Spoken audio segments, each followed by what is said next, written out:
I thought there was an illusion. Actually, my son's got no Wi-Fi at the moment. I thought there was an illusion that you were the gentleman on the track. That's total myth. Listen, I can honestly say that I've never ever run into anyone deliberately. It's always been by accident. But I've made a few errors in the time. Trying to outrate the guy, but probably shouldn't have. But no, I figured that if you gain the respect of the guys you're racing against, and you give them room, that they will give you room, and that's worked most of the time. We're not saints, that's for sure, but I've never deliberately ran into someone to gain an advantage. Yeah. You sound convincing. That was easy. Yeah. All right. In turn, Stephen, who's sort of who has been one of your hardest opponents over the years? Someone that you seem to have clashed with on a regular basis. Name comes to mind. Look, you definitely over time, drivers are like elephants.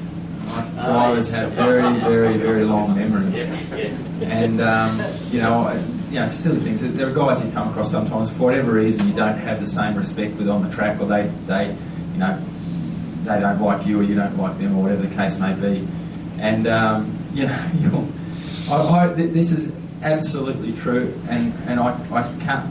I'll be honest, I can't remember who it was, but we had a V8 race somewhere, and it was 2008 or something like that, and had an altercation with someone on the track, and I'm always genuinely really, if I've made a mistake and genuinely have made a mistake, I'll go and I'll be the one walking into the team's garage in amongst all the boys, their team, and say, hey, look, really sorry about that, made a blue, I'll cop whatever's coming to me, but and it actually does go a long way, because at some point when it happens the other way, you hope that the same thing happens. But anyway, I walked into the garage in 2008 or something, and I said, you know what?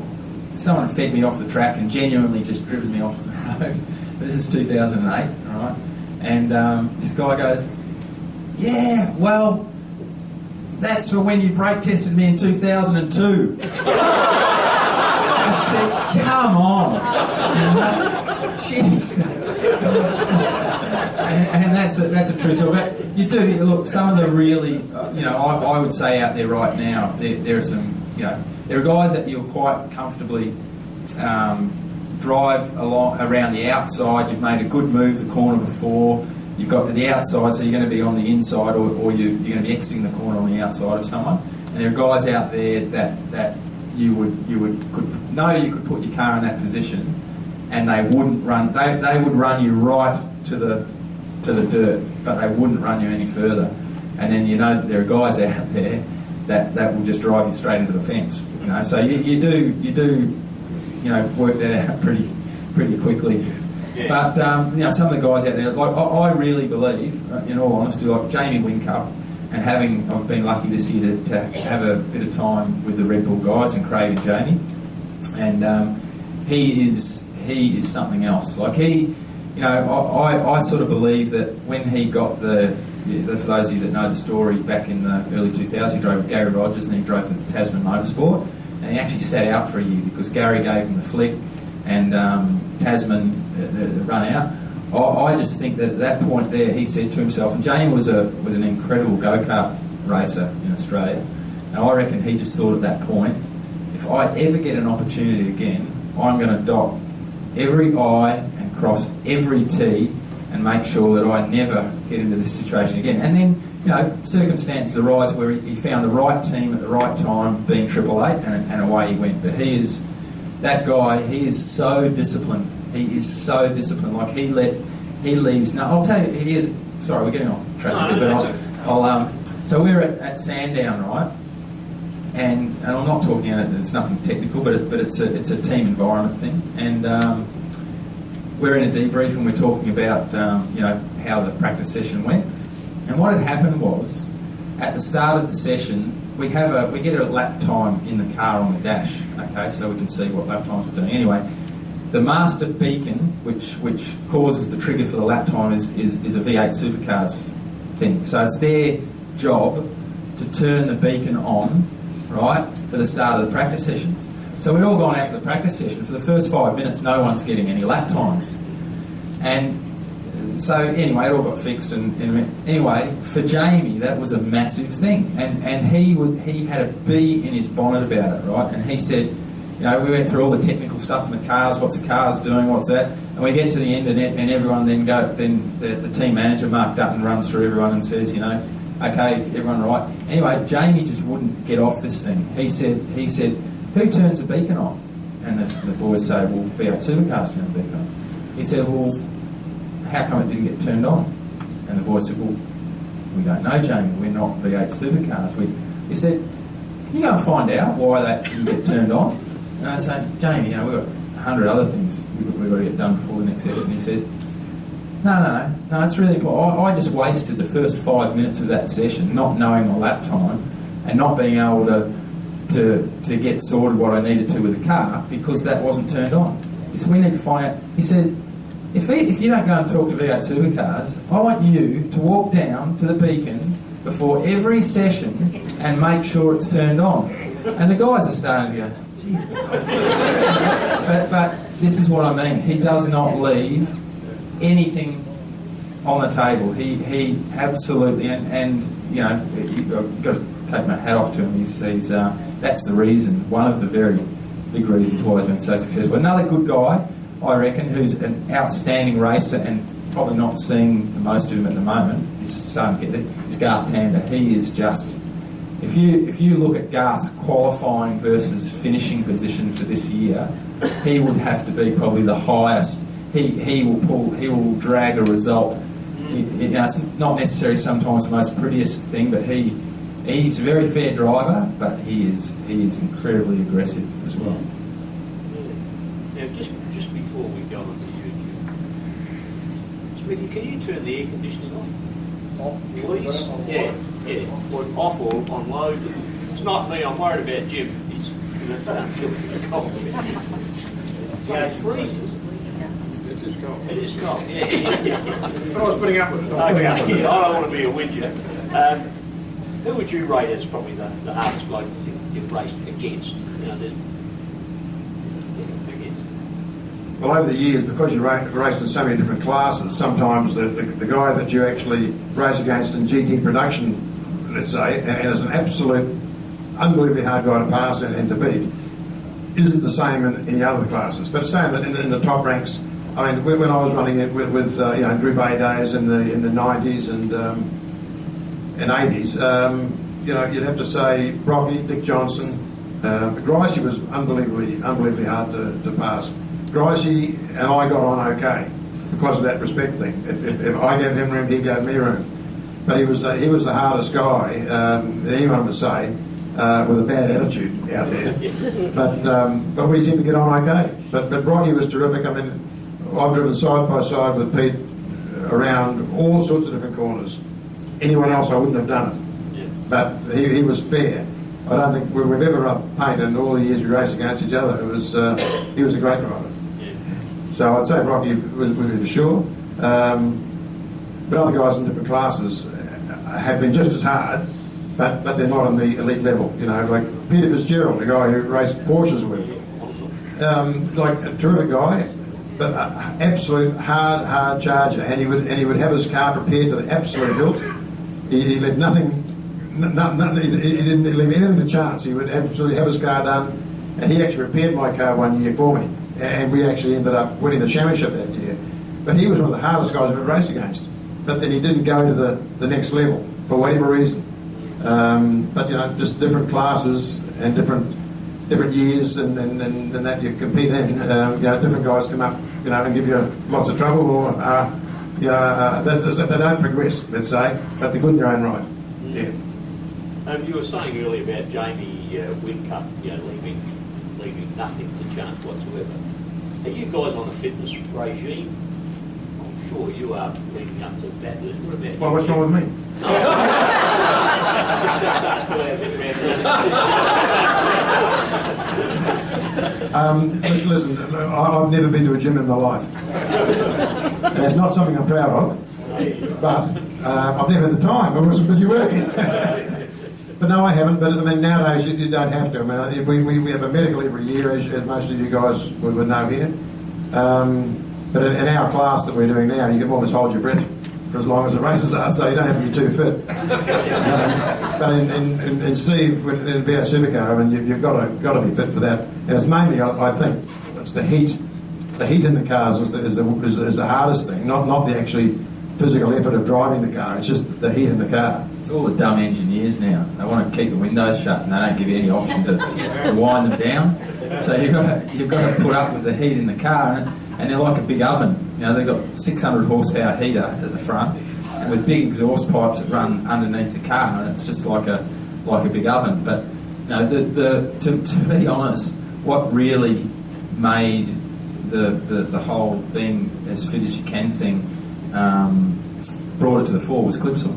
Clipsal, when they first announced Clipsal in '99, that was just something else. And the other thing is, because it was always the first race of the year, it was Saturday's race was painful. It really was, because in 1999 they didn't have the technology to make the cool suits last long enough for the stint. And you know, we had races where we'd have 2 and 3 safety car periods, and you're in the car for two and a half hours. It's the longest time you spend in a race car on your own in any event, including Bathurst, anywhere. So until they actually developed the cool suit systems, they used to just think the driver pretty well was like a spark plug. You know, you screw him in the car, and when he broke down, throw him out, get another one.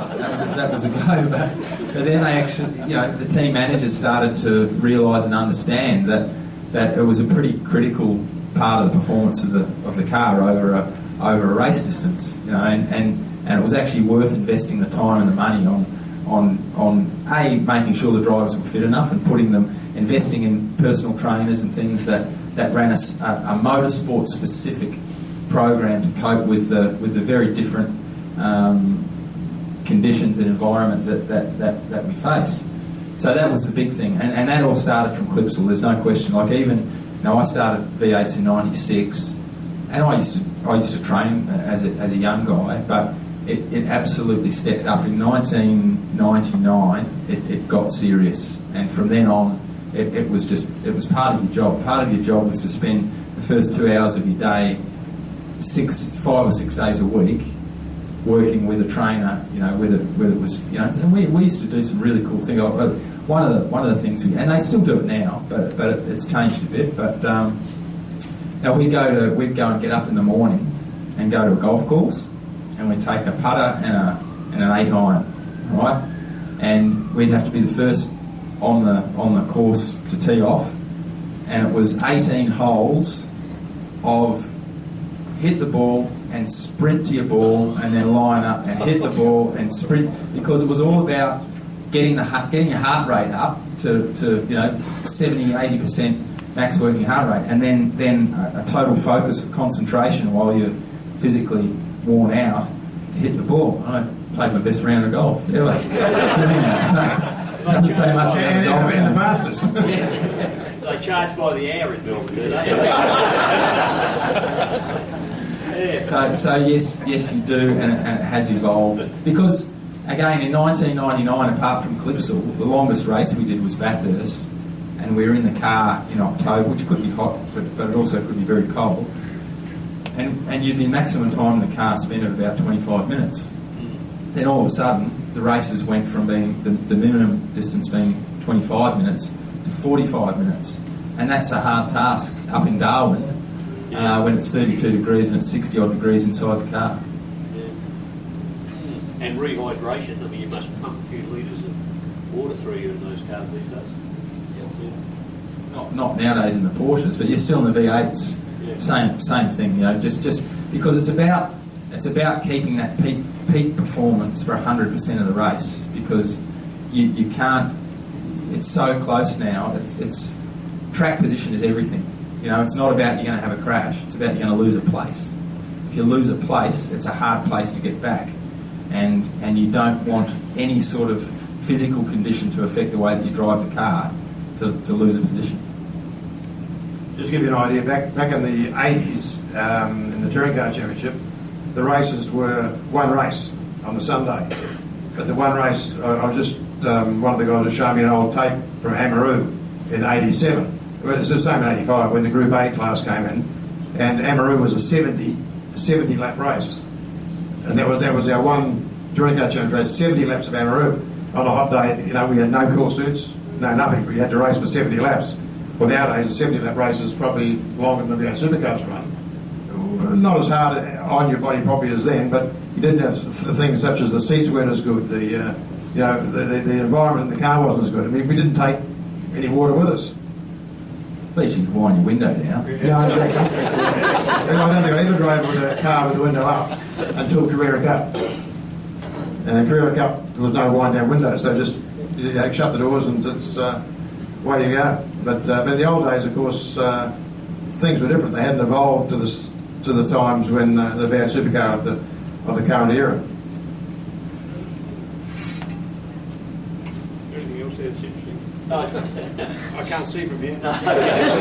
Stephen, being rated as the, well, you're probably at times both races rated as the best co-drivers in the sport. And that's not probably, it's only about a puff deep from being the best driver, but you wouldn't want to be the worst co-driver. Does it pay well? Do they give you a lot of money to be a co-driver? Yeah, yes, they do. I mean, if you're the most wanted co-driver in the pit area, yes, you say what you want, and they'll either pay it or they won't.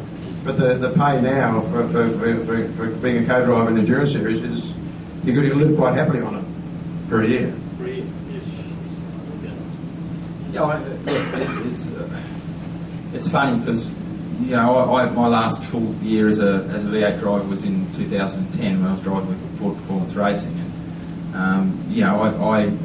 I didn't want to stop. It wasn't my choice to stop driving V8 supercars, but I hadn't had a great year, and my contract was up, and FPR, as you would have seen, have been on a path of bringing young guys through, and that's how the sport goes. I had a great time doing it, but I had a choice at the end of 2010 to say, okay, well, am I going to keep chasing the V8 supercar thing? I might have. The reality is, being my age, I was 38 at the time. Is what's my longevity going to be? Am I go and do that?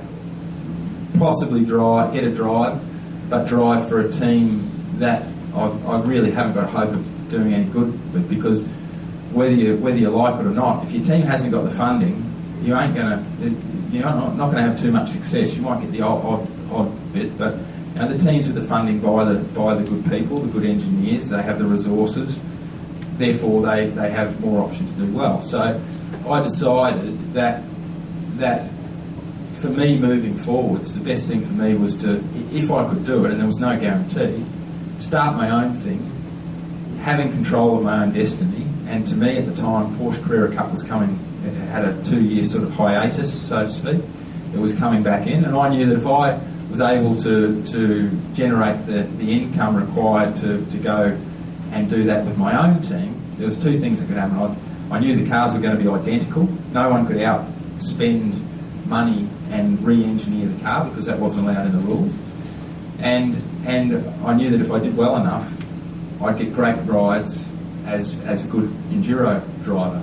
And that also obviously pays pretty well. So I just, that was the path I took, and fortunately, I even if someone came to me now and said, "Hey Steve, there's a great opportunity here to drive with one of these teams," I wouldn't, you never say never, but right now I wouldn't take it, because I've got my own little team established, and that's a new thing that I'm doing, and I still get to drive V8s 3 times a year, get to go and do all the testing, and go and get to do a lot of other racing that I would not have been able to do, because V8 Super thing is just so, these guys are so busy away from the tracks, and it's hard work for them. So I'm pretty lucky. Yeah, nice work there. And Jim, you were the most wanted co-driver from about 1976 or something, wasn't it, with Robbie? Well, basically you're right. But obviously I did the same as Steve only earlier. That I realised that eventually you're not going to be able to drive the best teams because in my case, basically I went to Fred Gibson's team as a senior driver to teach and help younger guys, which was Mark Scaife. And so it was always going to be a fact that eventually I'd be the first one not to have a drive because the young guys are coming through. And that's what Fred, when I joined him, he said, listen, I always promote the young guys, but right now I need someone to lead the team to try and win a championship, and hopefully the young guys will learn from you and they'll continue on and we'll see what happens type of thing. But I knew that it wasn't going to last forever, and I did the same as what Steve's done because obviously he's seen what I done to a certain extent, and it worked for me, and just started setting up my own team. And when you drive for, say, Port Performance Racing or Gibson Motorsport, I mean, you don't even have to pay for your helmet.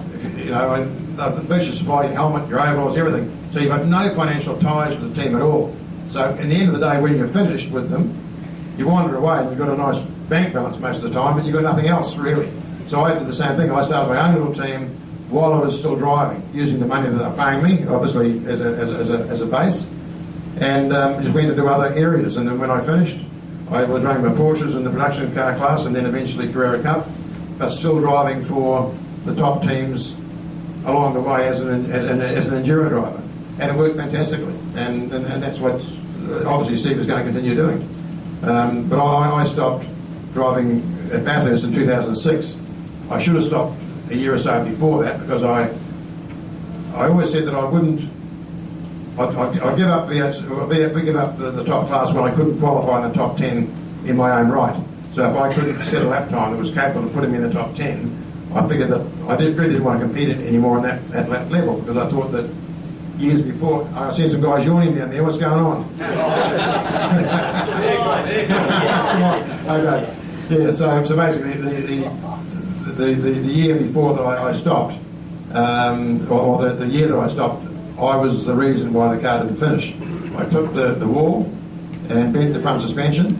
The year before, my co-driver had done the same thing, but I figured that, okay, that was a good enough reason for me to stop. I qualified 12th, not in the top 10. The reason the car didn't finish was me, so that was good. And it's funny. Can we talk for a while longer? Okay. The funny thing about it was, I'm talking last year, when Glenn Seaton drove in the Touring Car Masters race at Bathurst, right, and he had a big crash. Remember that? Anyway, I was talking to Glenn, and I said to him, did you enjoy the last few years? Were you happy when it came to an end? He said, I was absolutely relieved when it came to an end. I shouldn't have driven the last year. I was the same. The only reason I drove because the pay was good, and I should have stopped. No, I was still capable of driving the cars okay, but just I couldn't be bothered anymore. But I love what I'm doing now, and I won't stop doing it until I'm too old to get in the car type of thing. But it's amazing how years roll on. You think you're going to do that all your life, but comes a time in every class, in every situation where you think, no, that's it, and you're relieved when you stop. Yeah. No, I get that. I think we do. Is it question time? You explain why Ian Geordie. Could I ask Jim? I believe the Javelin project's back on for next season after setback this year. I don't think you're not allowed to ask that just yet. Another question. Could you sort of perhaps give us your opinions on Ford and their announcements? Has he been reading your paperwork? Well, listen, in 2000, we ran the Falcon Sprint and Touring Car Masters from 2009 to the beginning of 2012. And then we built the Javelin because we had so much fun building the Falcon and running it. We thought, well, okay, we had a Falcon Sprint with a small engine. Why don't we try and build a car that's got a big engine to see how we can go on that? So we built the Javelin because it was different, right? It had a bit of a motorsport heritage. It won Trans Am in America 2 years in a row, ridden by Mark Donoghue in Penske Racing, and it was ugly. And it was just something totally different, and it's beautiful, but it's an ugly son of a bitch, it really is, big humpy cars and the front's long, and so we did that because of that reason, basically. In 2012, the end of the season, we crashed, right? It was a reverse grid race. A car had spun at the front of the field and stopped in the middle of the track. And all the cars went past, and I couldn't see anything that was happening in front. And I was about 10th or 12th in the field. The two cars in front of me moved aside, and I hit it virtually smack bang in the front, which buggered the body shell completely. Fortunately, we had the Falcon. So the next year, I thought, okay, we'll run the Falcon until the Javelin's rebuilt. And we started, as soon as the accident happened, basically, I stripped the shell, got a new shell, got it stripped, and we had to put all the running gear out of the old car, basically, in the new car. Now, the reason it's taken 2 years is because once we started running the Falcon in 2013, to keep the upkeep on that car and the other things I was doing, you couldn't spend any more time working on the Javelin. So the Javelin sort of sat. Whenever I could do a little bit of work on it, I did. But it just taken the best part of 2 years racing the Falcon and getting the Javelin going and doing all the other things that I do. Had we not had the Falcon, the Javelin probably would have been going in three months. You know what I mean? We just had to keep the workload on the Falcon as well. So the Javelin now is sitting in the workshop, absolutely beautiful. I mean, we'd probably start it up. If I put the battery up tomorrow, I could start it up and give it a run. But we don't have to have it running until March next year. So we're just making sure everything's okay, but it looks brilliant, and we're going to run it again next year. Good questions. I wish I'd have thought of them. and with the thing about the Ford pulling out, is that what you were... Yes. Yeah. Listen, it surprises me in a way. I mean, they obviously had a financial connection with teams as well as the series, but I mean, Ford is still going to sell cars here. I mean, it won't surprise me in a couple of years' time if Ford come back in it, because they've got cars they can convert to V8 supercar spec. I mean, eventually they'll probably go to a two-door car or allow two-door cars in. They've got the Mustang coming in. You know, I can see them getting back into it again, because the best thing that's happened to V8 supercar in the last couple of years is Nissan, Benz and Volvo. I believe personally it's given me a new interest in watching it, because I was getting a bit bored with just the Holden Ford and the racing was sort of fairly dull. Since the other makes have joined in, it just gives it another level, I think. What do you guys think? I think with the other makes of car in, it'd be great if we had another, Chrysler and BMW joined or something. It'd be absolutely brilliant. I had to. Yeah, whoever. Jim, we're probably getting towards the end. It's just a question. I don't know whether Stephen would want to explain this, but I did hear that there's a couple of your mates calling you the ball breaker these days. It's because I'm a hard taskmaster. I can tell you that from the team-art day. So nothing's changed. No, just I like to keep the guys on their toes, you see. Yep. And if I send something down the road to get fixed, I'll take it down today. I'll ring them tomorrow morning. How's that part coming? Oh, geez, I can't do it for the end of the week, Well, hang on, I brought it in yesterday. You got to get going. And